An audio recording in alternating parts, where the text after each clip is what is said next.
And this is the part that gets me every single time. This is when everything changes, and nobody in that office building knows it yet. It's a Tuesday morning in March. The building's barely awake, the kind of Tuesday where the sun hits the windows at just the right angle and makes everything look like it matters, even if it doesn't. And there's a lunch bag. A simple lunch bag. The kind you buy at a drugstore for $3, navy blue, nothing special. And it's sitting on the desk of someone who probably hasn't had a lunch bag in about 15 years. Let me back up. Let me tell you who owns that lunch bag, because if you don't know who he is, you won't understand what happens next. And trust me, what happens next is everything. His name is James. He's 32 years old. He works in maintenance. And I need you to understand what that actually means in a building like this. Maintenance at a corporate office building doesn't mean he fixes things. Well, it does, but that's not what people see. What people see is someone whose job is to be invisible. He comes in at 5 in the morning, before anyone arrives. He mops floors while everyone's asleep upstairs in their beds. He empties trash cans, and cleans bathrooms, and restocks paper towel dispensers. And then he gets out of the way before the world wakes up, before the important people arrive. James has a daughter. Her name is Sophie. She's 7 years old, and every single morning before he leaves for work, before it's even light outside, he makes her lunch for school. Peanut butter and jelly, apple slices, crackers, sometimes a yogurt if they can afford it that week, and he always, without exception, tucks a note inside, a handwritten note, on notebook paper, with his daughter's name at the top in his careful handwriting. And then, and this is the part that matters, his daughter writes back. She draws pictures. She writes messages in her uneven 7-year-old handwriting. Things like, "Daddy, you're the best," with letters that are backwards and words spelled phonetically. "Love you so much," with hearts drawn around the letters. Sometimes just pictures. A drawing of the two of them holding hands. A drawing of their apartment. A drawing of her and her dad, and a dog they don't have, but talk about having someday. These notes are his everything. He doesn't talk about much at work. He keeps his head down. He does his job.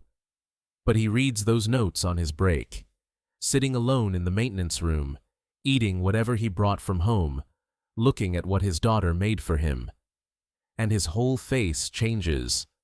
That's when you can see what he actually is underneath the uniform and the exhaustion. He's someone's entire world. But here's the thing about being invisible. Sometimes you stay that way even when you shouldn't. Sometimes you stop noticing that you're invisible because it's been so long. And sometimes you make mistakes because you're tired. You're tired all the time, and you're trying to do everything right, and you're scared that if you stop moving forward for even 1 second, the whole thing's going to collapse. Your daughter, the apartment, the routine. Everything's built on you just showing up and doing the work and not asking for anything. So on Tuesday morning, March the 17th, James packs 2 lunch bags, one for Sophie, one for himself. He's running late because Sophie forgot her homework folder and he had to go back for it. And he was trying to get her to school on time and then get to work by 5:30.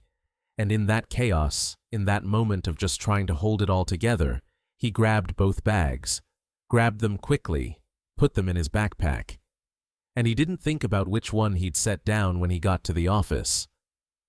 At the office building, James goes through his usual routine, down to the basement maintenance room, clocks in on the old system that nobody's ever updated, gets his cart with the supplies, and he starts his day. Top floors first, working downward, cleaning, being unseen. And he's not thinking about the lunch bag because he assumes it's in his locker in the maintenance room where he always puts it. By 8:30 in the morning, the building's awake. The elevators are full. People in suits and blazers are arriving with their coffee. The kind of people who have important meetings at 9 o'clock. The kind of people who never think about who cleaned their bathrooms this morning, or who emptied their trash, or who made sure the elevator didn't smell like garbage. They just expect it all to be done. One of those people is Catherine. That's the CEO. She's been at the company for 13 years. She's climbed the ladder the way you're supposed to. She came up through middle management. She was given a chance by the previous CEO, a man she respected. She made good decisions. She worked the hours. She didn't have a family to go home to, so her family became the company. And when the board chair asked her if she wanted the CEO position, she said yes, without hesitation. That was 4 years ago. And in those 4 years, Catherine has become exactly what she thought she wanted to be. She's professional. She's respected. She's feared, actually, in the right way. The way that powerful women are feared. She has a corner office. She has windows that overlook the city. She makes decisions that affect thousands of people. And she's miserable. Not in a way she'd ever admit to herself, but in that deep way where you wake up at 4 in the morning and think about everything you're not doing and everything you're not being. Catherine has a father.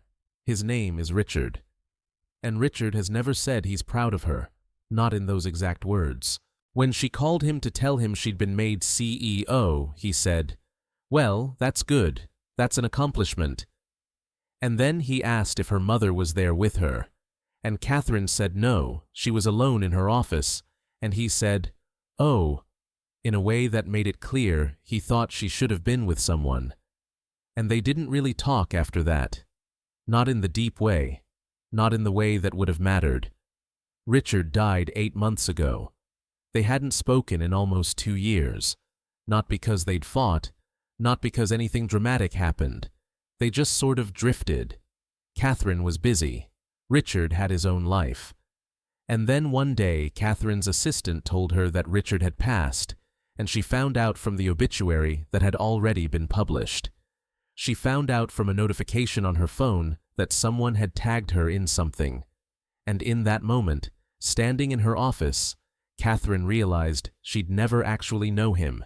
She'd spent so much time climbing towards something that when she finally looked around, everyone was gone. There's a particular kind of pain in that realization. It's not the sharp, surprising pain of sudden loss.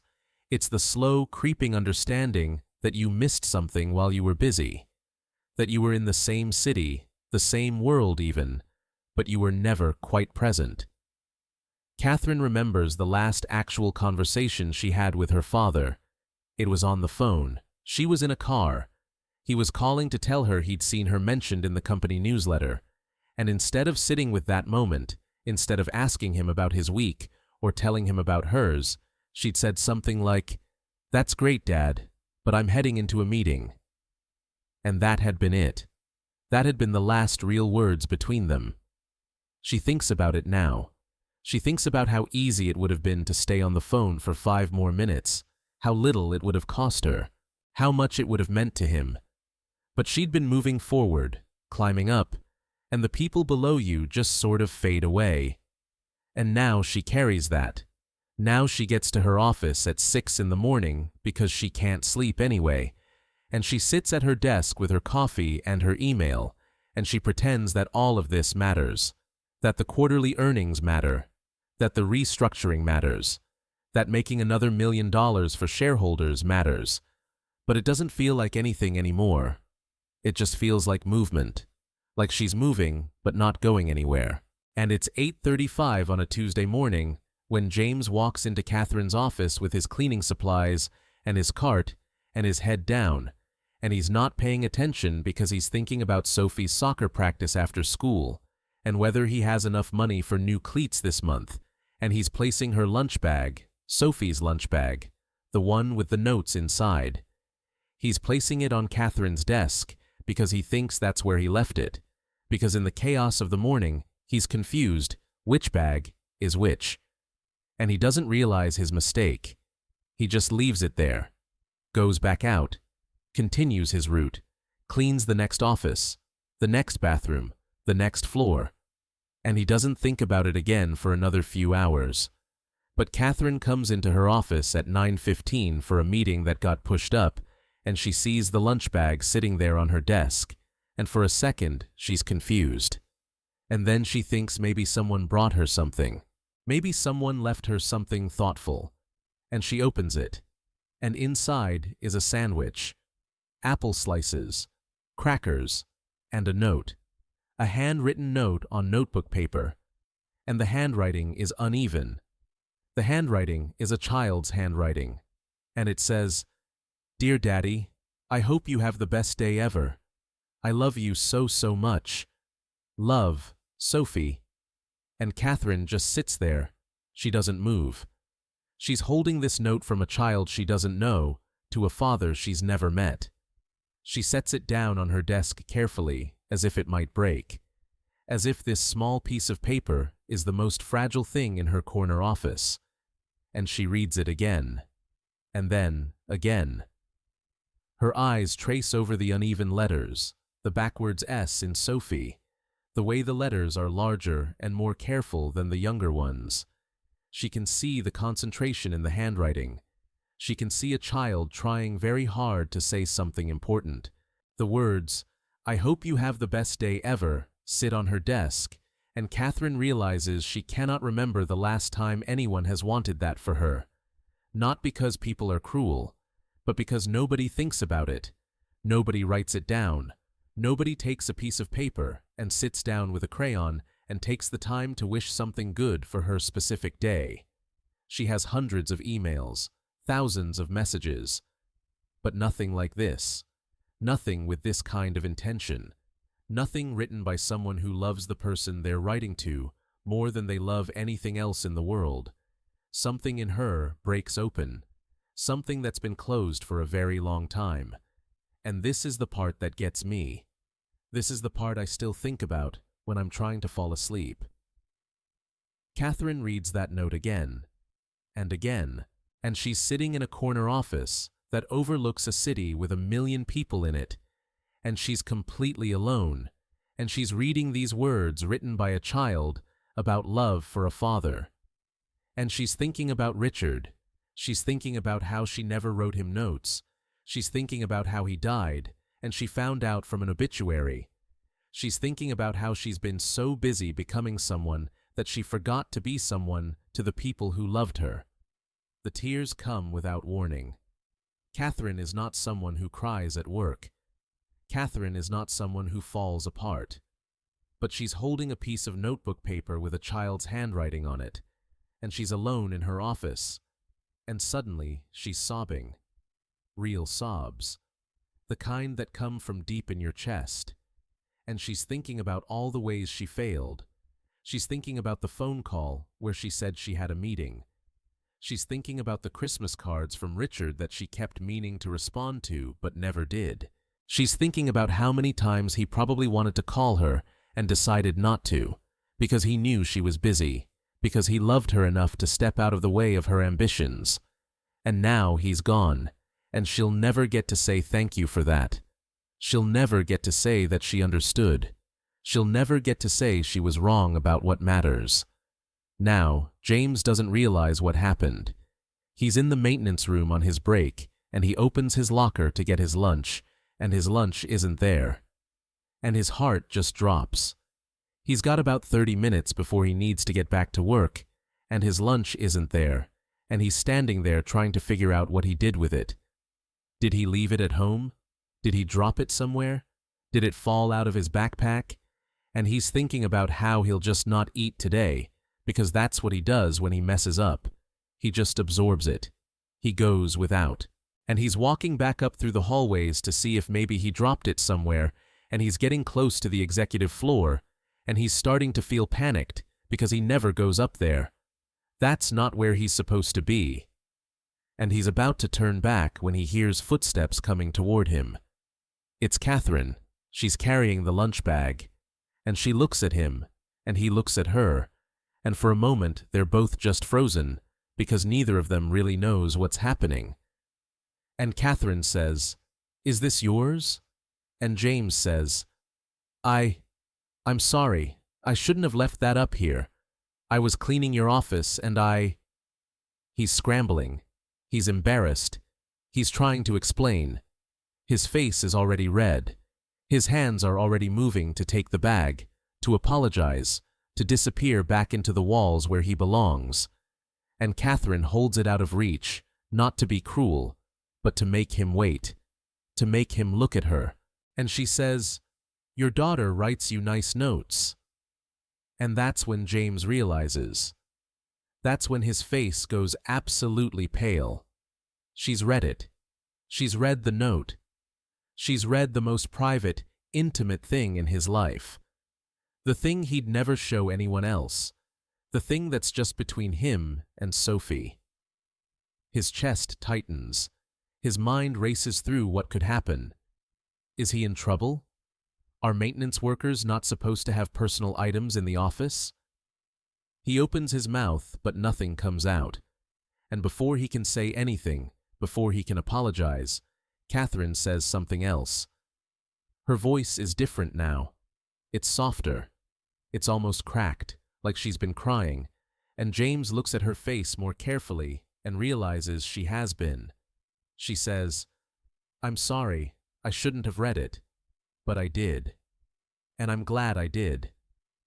And she hands him the lunch bag, and she looks at him like she's really seeing him for the first time. Not as a maintenance worker, not as someone to be invisible, but as James, as someone who gets up every day and writes notes to his daughter. And her eyes are red, and she's looking at him like he's just said the most important thing she's heard in her entire life. And James takes the lunch bag, and his hands are shaking, and he says something quiet that Catherine almost doesn't hear. He says, "She's the best part of everything." It comes out like a confession, like admitting something he's ashamed of, like saying that a 7-year-old girl is more important than his job, his survival, his future. Like that's the most vulnerable thing he could possibly say to a CEO. And Catherine nods, and she says, "I know." And there's such certainty in it, such absolute understanding. And for just a moment, they're not CEO and maintenance worker. They're not invisible and powerful. They're just two people who understand something that doesn't have words, something about love and sacrifice and the people we'd do anything for. And that's the moment. That's the moment where everything starts to change. That's the moment where one note written by a 7-year-old girl to her father becomes the catalyst for something neither of them saw coming. And I need to pause here, because this is the part where I have to tell you something about what happens next. This is where the story could go a lot of ways. It could become a story about two broken people who heal each other romantically. It could become a story about a CEO being exposed as having read someone's private note and facing consequences. It could become a story about nothing at all, just one moment of connection in a world full of disconnection. But it doesn't become any of those things. But, and this is important, they don't just become friends. This isn't that kind of story. This isn't a story about a CEO and a maintenance worker who suddenly understand each other and everything's fixed. Real life doesn't work that way. Real impact is slower than that. Real change is more complicated. What happens instead is that Catherine sees James, and she can't unsee him. He's not invisible to her anymore, and she's not invisible to him either, because for some reason, after that moment in the hallway, James starts to notice her too. He notices that she stays late. He notices that she arrives early. He notices that she sits alone in her office at night with the lights on, not working, just sitting, looking out at the city. Her shoulders tense, her face caught between the light of her desk lamp and the darkness beyond the windows. And he recognizes something in that. He recognizes someone trying too hard to hold it together. He recognizes someone who's learned to carry too much, and he starts leaving little things. He makes sure her coffee station in the break room is stocked first thing in the morning. He notices when she's had a rough meeting and the trash in her office is full of crumpled papers, and he empties it without her knowing. He leaves the hallway near her office extra clean, extra orderly, because maybe that's one less thing she has to think about. These are small things, invisible things, but he's doing for her what she never had anyone do for him. He's seeing her in the subtle ways that matter, and the staff starts to notice something's different. The CEO is suddenly greeting people. She's saying good morning. She's asking maintenance workers about their families. She's doing the thing where she actually looks at people when she's talking to them instead of past them. And they don't know what happened. They don't know about the lunch bag, but they can feel it. There's a shift. And James starts to feel something too. He's been invisible for so long that being seen is almost painful. It's like someone's pointing a light at something he'd convinced himself didn't exist. He's just a maintenance worker. He's someone who should be grateful to have a job that pays the bills. He's not supposed to matter to the CEO. He's not supposed to be worth noticing. But Catherine noticed, and she keeps noticing. And after a few weeks, things start to happen. Small things, but meaningful. She installs a real break room, not the sad little room with the broken microwave that's been there for 15 years. An actual break room, with good coffee, with a table big enough for people to sit at together. And the first time James sits down there with the other maintenance workers, he realizes something. He realizes that Sophie wrote another note this morning. It said, "I love you more than pizza." And he smiles, because his daughter loves him. And now, maybe other people do too. Maybe being seen isn't something to be afraid of. And Catherine does something else. She calls a meeting, an all-hands meeting, the kind where everyone in the company has to attend. It's scheduled for a Friday afternoon, which is unusual because Catherine doesn't usually interrupt the late afternoon workflow. But she insists, and at 3 o'clock, everyone's gathering in the main conference room, and they're all wondering what happened. Is there bad news? A layoff? A restructure? Catherine stands at the front of the room in her usual tailored suit, but her expression is different. She looks nervous. She looks like she's about to say something that matters. And she does. She talks about what the company values, what it stands for. She talks about the infrastructure of a successful business, the margins, the metrics, the things they've all been focusing on for years. And then she says something that sounds simple, but means everything. She says, "We are all valued here, from the top floor to the basement, from the corner office to the maintenance room. Every single person in this company matters." And her voice doesn't waver when she says it, but her hands grip the edge of the podium. "I've been running this company for 4 years, and I've been running it wrong. I've been optimizing for the wrong things, and it took a lunch bag to teach me that." And it's the kind of thing that CEOs say sometimes, but usually it's just words. Usually it's corporate speak designed to make people feel better while everything stays the same. But when Catherine says it, she's looking directly at James. And everyone sees it. Everyone knows something happened. And they start to ask questions. Who is this man? Why does the CEO care about him? What's the story? The story spreads through the office like someone finally turned on the lights. James didn't leave that lunch bag by accident. James is the one who makes sure everything works. James is the one who sees what needs to be done and does it without being asked. James is the one worth seeing. And James's co-workers start to treat him different. They start to ask about Sophie. They start to actually listen when he talks. They start to ask him to sit with them at lunch instead of in the corner table, away from everyone.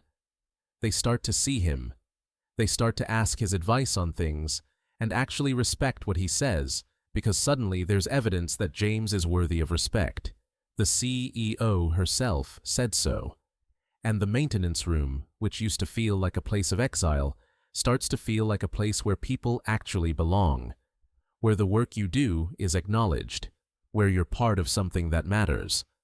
But there's another part of this story that's just as important. Because Catherine also changes.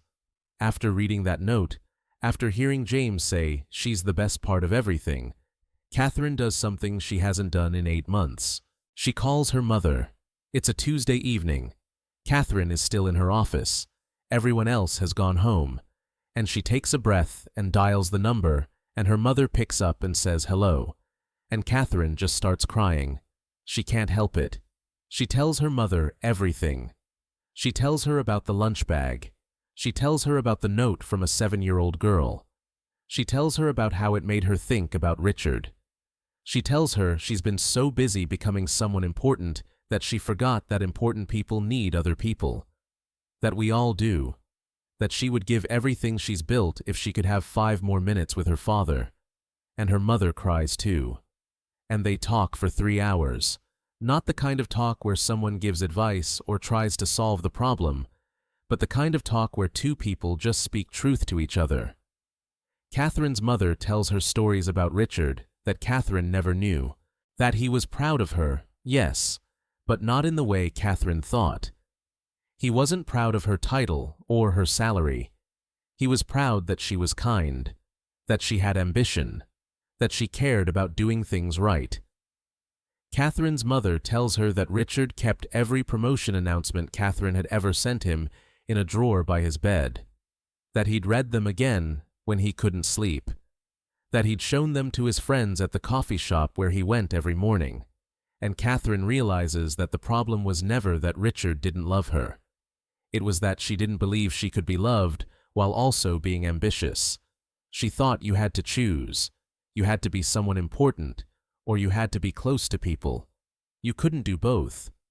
But her father had tried to show her that wasn't true, and she'd missed it.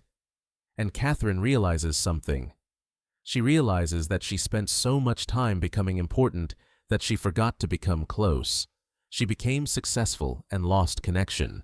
And she doesn't know how to get that time back with her father, but she can change how she lives going forward. She can stop being someone who's always climbing and start being someone who's actually present.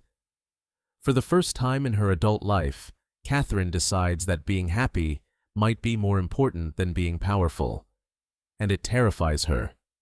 So Catherine does something bold. She restructures the company. It starts small. She implements what they start calling the Connection Initiative. It sounds corporate, but what it actually means is this. Everyone gets flex time. Everyone gets to leave early if they need to. Everyone gets to choose the schedule that works for their life, and she means everyone, including herself. The CEO starts leaving at 5 o'clock on Thursdays. She has dinner with her mother. They cook together. Catherine learns her mother's recipes. She learns stories about her childhood that she never thought to ask about. She reads books. She sits in parks. She buys a plant. She notices that plants grow toward the light, and she realizes she's been growing away from it. She becomes a person again. And some people in the company don't understand it. Some of the senior executives think Catherine's gone soft. They think she's losing focus. They think this is some kind of PR stunt to boost morale before a restructure that's actually going to hurt people. And there's resistance. There's pushback. There's talk in the hallways about whether the board should step in. There's whispers that maybe she's not cut out for this anymore. That she's let one personal moment distract her from what matters. That this will destroy the company. But then something happens. The company's productivity goes up. Not down. Up. The metrics are undeniable. Turnover goes down. People stay because they want to stay, not because they're trapped. Sick days decline. People are happy. People actually care about the work they're doing because the CEO cares about the work and about the people doing it. It's not a magic solution, but it's real. It's measurable. And it proves that maybe Catherine was right. Maybe there's another way to be a leader. Maybe you don't have to sacrifice your humanity to be effective. Maybe the opposite is true. Maybe you're more effective when you're actually present, when you actually care, when the people who work for you know that you see them as more than just labor.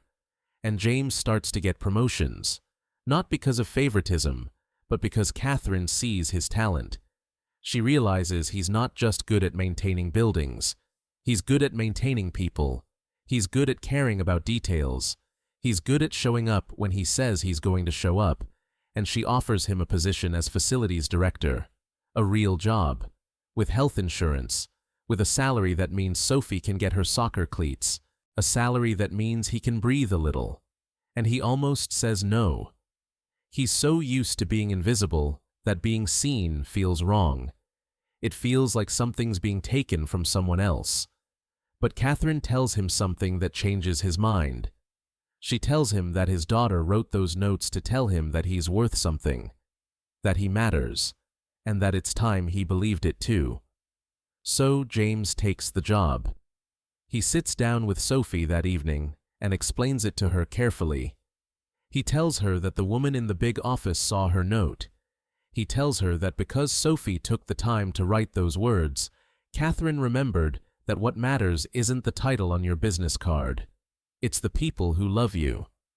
And Sophie, being 7, doesn't fully understand the complexities of corporate culture or invisible labor hierarchies. But she understands something simpler. She understands that her words did something good. She understands that the thing she makes with her crayons and her love has power. And a few weeks later, Catherine invites them both to her office. It's after hours. The building is quiet, and Sophie walks in and sees her lunch bag still sitting there on the desk, and she gasps. It's like seeing an artifact of her own heart. Catherine crouches down so she's at Sophie's eye level, and she says, "I read what you wrote, and I want you to know something. What you wrote changed my life." And Sophie, wide-eyed, says, "Really?" And Catherine says, "Really. You reminded me that the people who love us are more important than anything else. And I'd forgotten that. But you helped me remember." And Sophie draws another picture that night. She draws her daddy and the woman in the big office. She draws them both smiling. She draws a big heart between them, and she writes, in her careful child's handwriting, "Thank you for seeing my daddy." And she brings it to Catherine the next day. And Catherine doesn't just put it somewhere. She frames it. She puts it on her wall, in her corner office, next to the photo of her and her father from when she was Sophie's age. And when the board members and other executives come into her office, Catherine points to it and tells them the story. Not all of it, but the important parts. She tells them about a little girl who wrote a note to her father. She tells them about how that note changed a company. And the lunch bag stays on the desk, not because Catherine is keeping it, but because James keeps bringing lunch. And every time there's a note. Sometimes it's from Sophie, sometimes it's from him, and sometimes it's just the drawing of a hand holding another hand. And Catherine reads every single one. And that's the thing about notes. They're so small. They're so easy to dismiss. They're literally just paper and ink. But they're also the most powerful thing we have. They're how we tell people they matter. They're how we say, "I see you, and I care about you, and I hope you have a good day." And one note can change everything. One note can transform a CEO who'd forgotten how to live. One note can show a maintenance worker that he's worthy of being seen. And this is the part that gets me every single time. This is what stays with me. About 6 months after the lunch bag incident, Catherine is in a meeting with the board of directors, and they're talking about quarterly earnings and market share and all the things that usually matter in those rooms. And Catherine stops them. She actually stops the meeting. And she says that she's made a decision. She says she's implementing a new company policy. Every employee, regardless of position, gets a mentor from the leadership team. Every employee gets seen. Every employee gets someone who knows their name and their story and actually cares about their success. And it's going to cost money. It's going to require resources. But Catherine says something that sounds radical in a boardroom full of people focused on profits.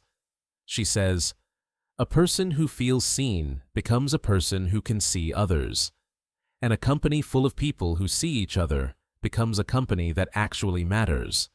This isn't just about the bottom line anymore. This is about whether we want to build something that lasts. And the board is quiet. And then one of them, an older man named Gerald, he starts to clap.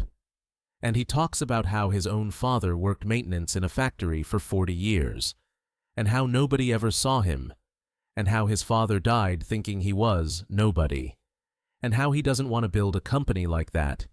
He wants to build something different. And they vote yes, and the policy passes, and within a year the company becomes the most sought-after place to work in the city, not because the salaries are highest, but because people feel valued, people feel seen. And James brings Sophie to work sometimes now. She sits in the lobby with her drawings and her notebook, and people stop to talk to her, people ask her questions, people see her. And Sophie grows up in an office building that taught her something important. She learns that her dad is worth seeing, and that she is too, and that the woman in the big office cared enough to make it so. And Catherine writes letters to her father, not to the actual Richard, because she can't. But she writes to him anyway. She writes the things she wishes she'd said. She writes about Sophie and James. She writes about the change she's trying to make. And she doesn't mail them to anyone. She just keeps them in a drawer. But the act of writing them, the act of saying things out loud to the person she couldn't say them to in time, it heals something. And James tells his story, quietly at first, then louder. He starts at Sophie's school. The principal asks if he'd be willing to come talk to the kids about something, about what it means to be seen, about how words have power. And James, terrified, says yes. He brings the lunch bag with him. He brings some of Sophie's notes. And he stands in front of a room full of second and third graders, and he tells them the truth. He tells them that he's a maintenance worker, that for a long time he felt invisible, that people didn't see him. And he tells them that his daughter wrote him notes, and that one of those notes changed everything, that it reached a person who needed to see it, that it showed that person they could be different. And the kids listen, they really listen. And they start asking questions. They ask if their words matter too. They ask if they can change things just by writing notes. And James says yes. He says the most powerful thing you can do is tell someone that you see them, that they matter, that their work matters, that their existence matters. And something shifts. The kids start writing notes, not just to their fathers, to their mothers, to their teachers, to the janitor who cleans their school, to the lunch lady, to the bus driver. And parents start writing notes. Teachers start seeing students in ways they weren't seeing them before. The invisible people in the school, the ones who keep the building running, who make the food, who drive the buses, they start getting thanked. They start getting seen. And it spreads. It spreads to other schools. It spreads to other offices. It spreads through the city like a quiet revolution. And the lunch bag gets old.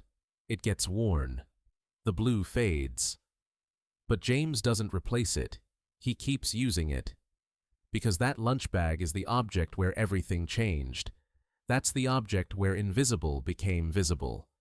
Where a man became someone's world again. Where a CEO remembered how to live. And sometimes Catherine walks through the maintenance room and sees James, and they don't say much, but they smile. And it's not a smile that's trying to hide something or prove something. It's a smile that says, I see you and you matter, and I'm glad you're here. And that's everything. And I think about Sophie a lot.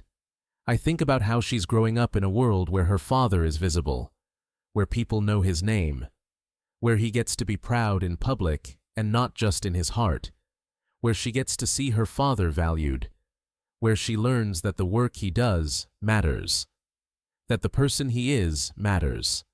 And I think about the notes she'll write in the future, the impact she'll have, the way she'll probably teach her own children that words matter, and people matter, and the people in the maintenance uniform matter just as much as the people in the corner office. I think about all the times we make choices to look past people. All the times we're in such a hurry that we don't see the person cleaning up after us, the person stocking the shelves, the person driving the truck that delivers our packages, the person maintaining the building that contains our important work. And I think about how one moment of actually looking at someone can change everything. Not just for that person, but for everyone around them. Because when you stop being invisible, you remember how to make others visible too. And I think about how we pass this down. How one CEO deciding to see one person creates a ripple that affects everyone. How one note written by a 7-year-old creates a culture where everyone's note gets read. Where everyone gets to be more than their position, more than their title, more than the job they do. How love, which is what that note was at its core, just love written in crayon. How love has this incredible power to transform everything it touches. And I think about how ordinary this transformation is. How it didn't require money or influence or power. It just required one person being willing to look, really look, and see another person as fully and completely human as they are. The lunch bag is the simplest object in this story. It's blue. It cost $3. It held a sandwich. But it held something bigger too. It held a daughter's love. It held an invisible man's entire world. It held the moment where someone finally decided to look. And that's the real power of this. That's what changes everything. Not money, not status, not positions or titles, just one person, one moment, one decision to see someone who's been invisible. And then everything shifts. The office becomes different. The world becomes different. A little girl's drawing changes a company. A father's worth gets recognized. A CEO remembers how to be human. And it all started because a man was tired. Because he grabbed the wrong lunch bag. Because he didn't know that on that Tuesday morning, everything was about to change. Because love, even the love written in crayon on notebook paper by a 7-year-old who just wants her dad to have a good day, love like that has the power to transform everything it touches. So, that's the lunch note story. That's how one piece of paper changed a building. That's how being seen changes everything. And maybe that's the real secret. Maybe being invisible isn't our permanent condition. Maybe it's just what happens when nobody's looking yet.